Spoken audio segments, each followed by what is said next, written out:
السلام عليكم، مرحبا بكم في قناة خولة. اليوم جبت لكم كيكة اللي دايره ضجة في مواقع التواصل. كتوجد في 5 دقائق وكتجي لذيذة، مكونات اقتصادية. نتمنىكم تجربوها. دوزوا للمقادير وطريقة التحضير.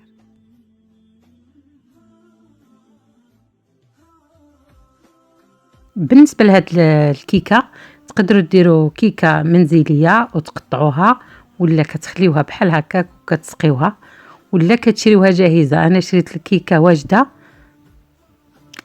خديت المول ديال اللي غادي ندخلو للثلاجة، كنست فيه الكيكة ومن بعد كنسقيها بالصوص نتاع الشوكولات.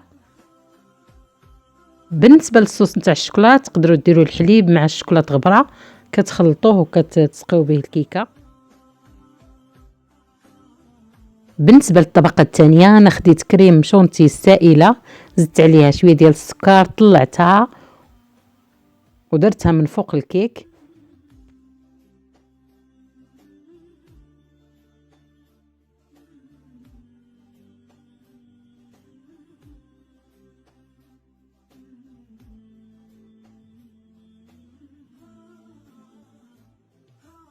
كنقادوه مزيان.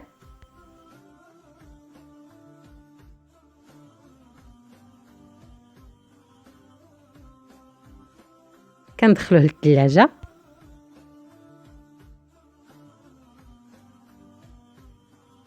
بالنسبه للطبقه الثالثه انا خديت كاس نتاع الماء، درت فيه 4 ديال المعالق كبار نتاع الشوكولاط غبره، زدت عليهم معلقه كبيره نتاع مايزينا، زدت عليهم واحد المعلقه نتاع السكر مع شويه ديال الزيت، خلطتهم مزيان ودرتهم فوق النار حتى عقد الخليط. ومن بعد خديته كطبقه ثالثه.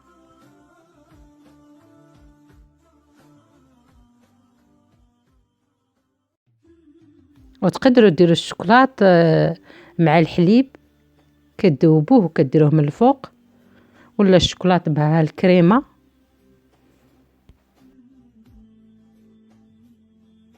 بالنسبه للتزيين كتاخذوا الكرون فليكس اللي صغير الحجم ديالو، زدت عليه الشوكولاط، خدمته مزيان وزدت عليه الشوكولاط غبره ودرته من الفوق.